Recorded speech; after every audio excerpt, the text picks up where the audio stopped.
when trying to stave off starvation becomes part of the job. What it means to be a Palestinian journalist in Gaza, the stories they are still determined to tell, the incredible risks they are prepared to take. Iranian leaders are basking in the glow of national unity. They have Israel and a war that lasted 12 days to thank for that.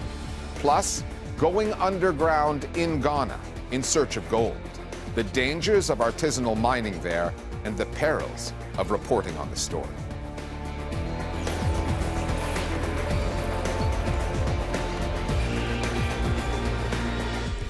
What is unfolding in Gaza now has the appearance of a final solution, orchestrated by Israel, the United States, and Israel's other allies. The transformation of parts of the Strip into starvation and concentration camps, a place where famine has been turned into a weapon of war, where reporting the reality of this genocide can amount to a death sentence. Palestinian journalists can easily identify with the suffering that they are documenting, since they too are going hungry. They have been targeted because, for Benjamin Netanyahu, like other genocidal leaders before him, starving a population is much easier to do when no one is watching. Across Western mainstream media, news outlets have been unable to ignore this story of mass starvation in Gaza. But in report after report, they have made a habit of leaving out a key detail, naming the perpetrators of the famine, Israel. The missing actors, the sanitized language, the use of the passive grammatical voice. It is all part of the playbook for far too many international news outlets. And that is exactly what the few Palestinian journalists still standing are out to tell the world. Journalists in Gaza already had the world's toughest assignment. Job 1, for almost 22 months now, has been survival. Job 2, telling heartbreaking stories, documenting a genocide while under fire. Like when Al Jazeera Arabic's Anas al-Sharif did a live hit from the Al-Shifa hospital this week about people around him starving when a woman behind him collapsed. وأنا بنقل الحدث على الشاشة وبتحدث عن المجازر وعن المجاعة. من خلفي سقطت هذه السيدة على الأرض من شدة الجوع وأيضا من شدة القهر والألم. كان مشهد صراحة بيبكي الحجر. طبعا أنا جعان، واللي بيصورني جعان، واللي بيحاورني جعان، والجريح اللي بيجي على المستشفى يتعالج جعان، والمسعف اللي بنقل المصاب جعان، والطبيب اللي بيداويه برضه جعان، والصحفي اللي بيكمل رسالته برضه جعان. كل فئات المجتمع جعانة ومحتاجة رغيف خبز واحد. الآن إحنا فقط بننتظر حاجة واحدة، الموت، إما قصفاً أو جوعاً. For somebody like Anas to be reporting, he has witnessed the killing of his own colleagues. He himself became a target immediately after that report. But this shows the level of strength, of bravery, and if anybody should be awarded for excellence in journalism, it is all of those Palestinian journalists in Gaza who have risked their lives to live stream a genocide and have been questioned about it nonetheless. Anas al-Sharif is not alone in this, nor is Al Jazeera. AFP, Agence France Presse, has announced that it is trying to evacuate 10 Palestinian journalists working for the agency in Gaza. AFP's been in business for more than 80 years. It has had to evacuate its people from war zones before, but never because they were starving. Not that such a development will trouble Benjamin Netanyahu. The fewer reporters there are to document Israeli war crimes, the better. The evacuation of AFP reporters is definitely a win for Netanyahu. The whole design of this is to continue starving people, but to have a cover. And this Gaza Humanitarian Foundation, this Israeli-American project, is creating feeding centers and requiring starving Gazans to walk miles and miles and miles, and then herding them into these cages. It's all part of this attempt to destroy Gaza, to destroy the population, and ultimately, as the Israelis say, to allow them to, quote, voluntarily migrate. Now, why something could be considered voluntary when you've destroyed the entire society is a bit of a mystery to me. All they need to do is to open the gates of Gaza to the humanitarian agencies that have that life-saving aid. If Israel wanted to do it, every child in Gaza could have breakfast tomorrow. Starvation doesn't just happen. Starvation is what some people do to other people. And whenever we see a child starving, we need to ask, who is responsible? The fact that the international media do not ask this question every time suggests that they don't want to see what is in front of their eyes. Or that they just do not want to report the story that way. These headlines about Gaza reveal how 4 major Western news organizations continue to commit one of the most common crimes against journalism, one that usually goes undetected, because that is the point. It's called omission. CNN, Sky News, Reuters, and NBC News will all tell you that they speak truth to power. Yet none of them, when headlining a story about a man-made famine, identify the perpetrators. Scan those headlines and one might conclude that Gaza is suffering from a drought. They gave up their life. They died. You know, it's as if it just happened magically. You very rarely say, this child was slaughtered, this child was murdered. You don't see the active verb. And by not using the active verb, by making it a passive, oh, it just happened, it leaves out the accountability for the people who did it. It is very dangerous and dishonest to report things using that voice, because there is someone or some institution or some military that murdered that person, and it should be stated in those terms. You know, Razan gives up her life. She loses her battle. What battle was she fighting? Who was starving her? Israel. So it's the idea that there is no actor, the actor's not labeled, that Palestinians are never victims. We are just people that things happen to. And it's these policies of not labeling who's doing the action, not labeling what action is being done, which is starvation. You know, one day, all these people who write these headlines are going to hold their heads in shame. And it's because they've actively deceived the world. With the help of Israeli spokespeople like David Mencer and the absurd statements they continue to put out there. There is no famine in Gaza. There is a famine of the truth. Arguments that despite Israel's extensive track record of disinformation over Gaza, are somehow still taken seriously by news outlets like France 24. Headlines like these would be far more appropriate from this week alone. UN declares 100% of Gaza's population now on the brink of starvation. Horror show. Israel condemned for attacking World Health Organization offices in Gaza. Or even Stalinesque. Israel still denies foreign journalists access to Gaza to hide the ugly truth from coming out.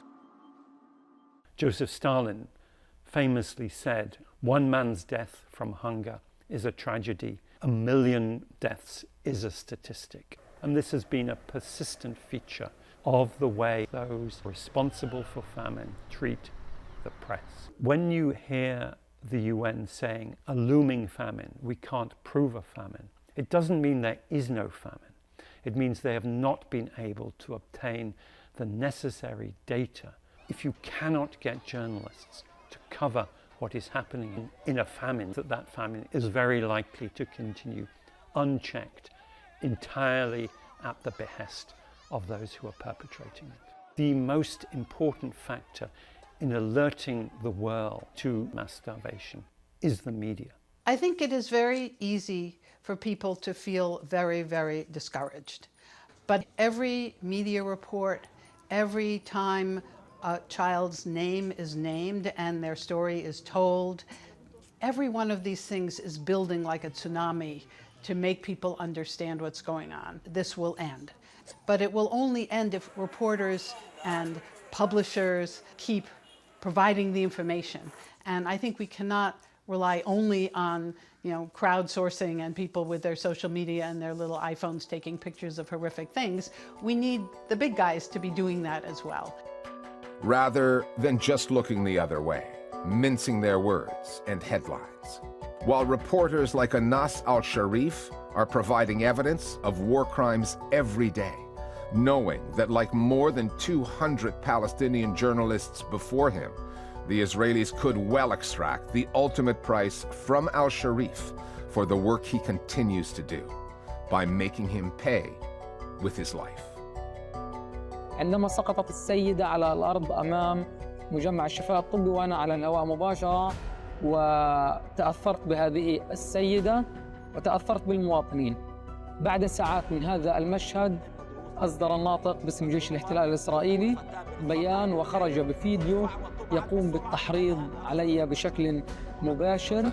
بطولة العالم في التزوير والكذب والافتراء مستمرة بلا توقف. حتى لا أقوم ببث هذه المشاهد وبث سياسة التجويع من داخل قطاع غزة. طبعاً هذه التهديدات هي تهديدات مستمرة متواصلة، لكن أنا هذا واجبي وبنقل معاناة ابن الشعب اللي أنا بعيش هذه المعاناة، اللي أنا بعيش نفس ظروفهم. The political aftershocks of its 12-day-long war with Israel are still reverberating in Iran. They include a surge of patriotism in the Islamic Republic, one the leadership there has been encouraging. Meenakshi Ravi has been on this story. There are very clear signs of a wave of nationalism that has swept across Iran since Israel's attacks in June that killed at least 600 people. در دفاع مقدس 12 روزه ملت بزرگ ایران متحدتر شدند و با مقاومت و شجاعت مثال زدنی در مقابل حملات دشمن صهیونی ایستادگی کردند. این شما مردم بودید که این اجازه را ندادید. شما بودید که صبوری کردین، استواری کردین، مقتدر در صحنه ایستادید و این چنین پشتوانه نیروهای مسلح شدید که TV channels have been in patriotic overdrive, and in a country still shaken by the airstrikes, political dissent has been muted as the government says it is hunting for possible Israeli spies within. Official messaging has sought to boost national unity. The Speaker of the Parliament sat down for an interview that went out on state TV earlier this month. که هسته سخت این نظام 90 میلیون نفر همه یک پارچه. The state broadcaster hasn't just been giving airtime to government voices. Reformist figures and factions that have been sidelined for years have appeared on national TV. Key examples of patriotic messaging, however, haven't been seen just in news bulletins or in the papers. Through the Muslim holy month of Muharram, of particular significance to Shias who form the majority in Iran, gatherings featured unusual displays, such as the national flag during religious rituals. Iran's supreme leader, Ayatollah Khamenei, also made his first public appearance since the war and was greeted with a rendition of a patriotic song.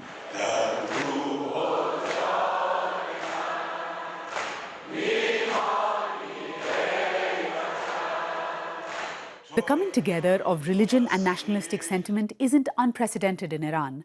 What is significant is how widespread the rally around the flag effect has been. And the question is, how long might it last? Thanks, Meena. Ghana has cultivated an image for itself as a model of democratic development the rest of the African continent can learn from.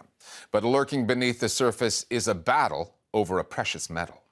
Ghana is the world's 6th largest producer of gold, and the rush to dig it out of the ground has left the country vulnerable to illegal mining, corruption, and environmental collapse. Journalists who try to report on this story are up against some powerful enemies with a taste for violence. Politicians, the military, and media barons are also among those entangled in an industry known as Galamsey. A mashup of the words gather and sell, Galamsey refers to small-scale artisanal and illegal mines. The Listening Post's Tariq Nafi now on a billion-dollar industry that operates in the shadows, soaked in blood and cloaked with impunity. They were holding pump-action guns. Some of them were holding assault rifles. At that point, I felt they were going to kill us. Erastus Doncourt does one of the most dangerous jobs in journalism, reporting on illegal mining in Ghana, Africa's largest gold producer.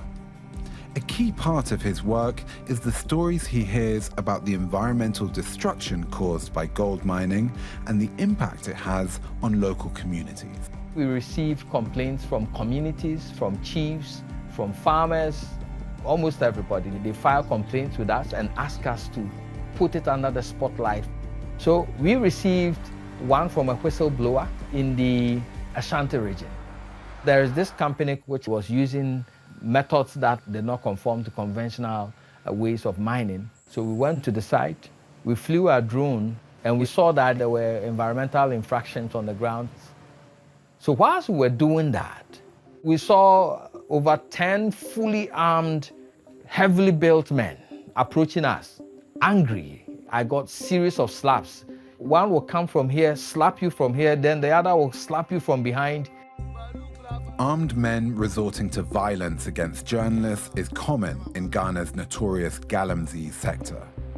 Historically, Galamsey, a contraction of the words gather and sell, were small-scale mines where gold was collected from rivers and streams. Those days are over. In 1989, the government started issuing licenses to formalize this kind of unregulated mining, but political interests and weak regulation allowed illegal operations to thrive. Over time, Galamsey has grown into a multi-billion-dollar industry, an illicit economy that operates with the tacit support of government officials, local authorities, and the police. Illegal mining has had a disastrous environmental impact in Ghana. More than 60% of water sources are contaminated because of practices involved in mining. And access to water is declining, risking the lives of millions. But for many Ghanaians, for better or worse, illegal gold mining remains their main source of income. The industry employs more than 1 million people. The illegal mining or Galamsey today in Ghana is a livelihood activity. So it permeates through all societies which are mineral endowed, who are the people involved in illegal mining or Galamsey. Top to down, the rich and the poor. The rich are the financiers. So you've got to have political connection as well to be able to do it. So the politicians are also involved. And this is one of the issues that remains a major disincentive for journalists, and they know that there are political interests who are involved with illegal mining. There's also an element of involvement in terms of the local community where they have traditional authorities who also are behind the scenes also engaging in that. It's a holistic operation, more like a cartel, and different facets of our society are all involved. And once journalists get there, you are seen as a threat. Efforts to crack down on Galamsey have failed over and over again. From 2017 to 2023, the ruling New Patriotic Party, or NPP, introduced initiatives to end illegal mining. But it didn't get very far because government insiders are often the biggest beneficiaries of mining. There's a new government now, but it's the same old story. Before the NDC, the National Democratic Congress Party, came to power in December last year, they campaigned hard on ending Galamsey. But a report by the Ghana Center for Democratic Development says both parties are caught in a web of donations coming from Galamsey financiers, who have funneled cash into political election campaigns for more than a decade. As for Ghana's media outlets, most are owned by current or former ministers, party donors, or their business associates. So as illegal mining devastates forests and rivers across the country, many newsrooms have stayed silent. Majority of media organizations in Ghana are politically aligned. The Media Foundation for West Africa, the Ghana Journalists Association have all conducted reports that has clearly shown the level of ownership when it comes to media. Political interest is something that is really affecting the work of journalists in a way, because you really have to walk on a tightrope or else you're likely to lose your job.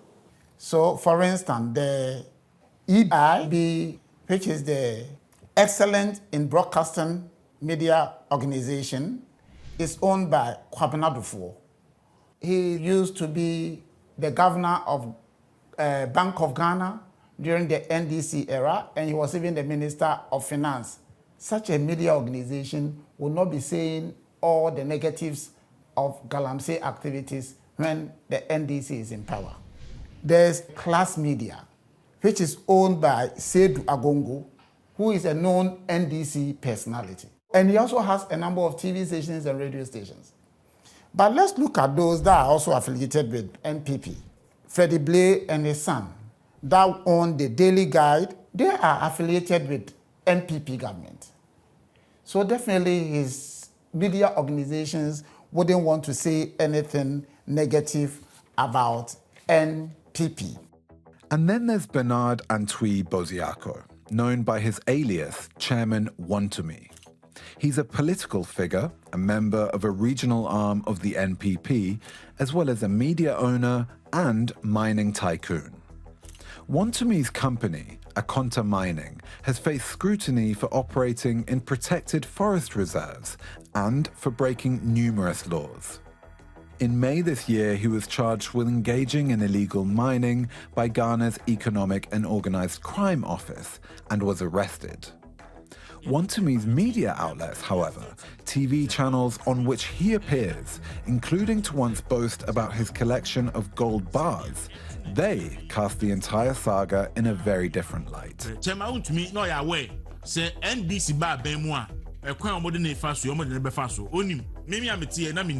And if you watch his TV station and you see how some of his presenters are rooting for him and trying to whip political sentiments, this is somebody who has destroyed the environment and has invaded a reserve illegally where laws have spelled punishment for such things.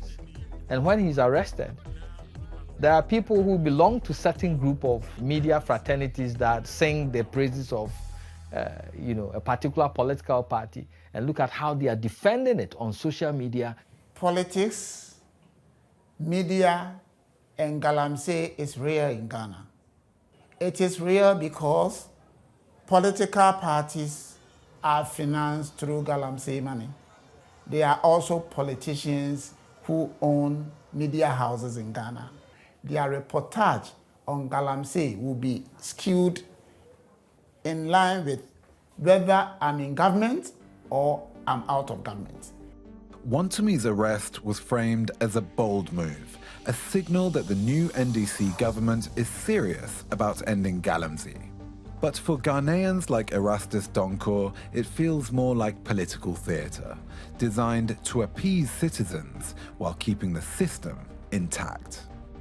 This is a PR gimmick for governments and successive governments that they are going to fight illegal mining, but Galamsey is a problem of compliance. I have heard the current president talk about when he was campaigning that when they come, they are going to stop mining in forest reserves. They are going to restrict it. And then he mounts and wields power. Suddenly, they have become deaf towards illegal mining issues. And so when you look at it from that standpoint, then you will say that, so is that a PR gimmick? Is that has become a campaign tool? And we are joking with the lives of people.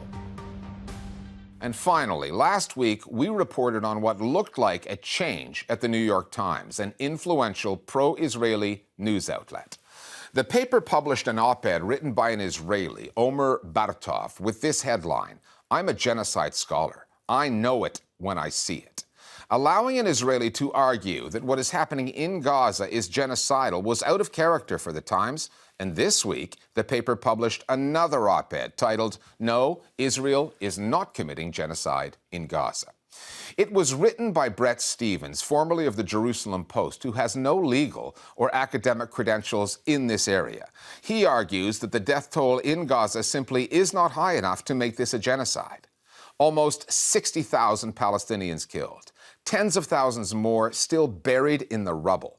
Genocidal statements from Israeli leaders, the creation of concentration camps. Those things are apparently insufficient to make the case. Stephens' piece crossed a line for the paper's readers. Soon after it was posted, the comments section was shut down. So normal service has been resumed at the New York Times.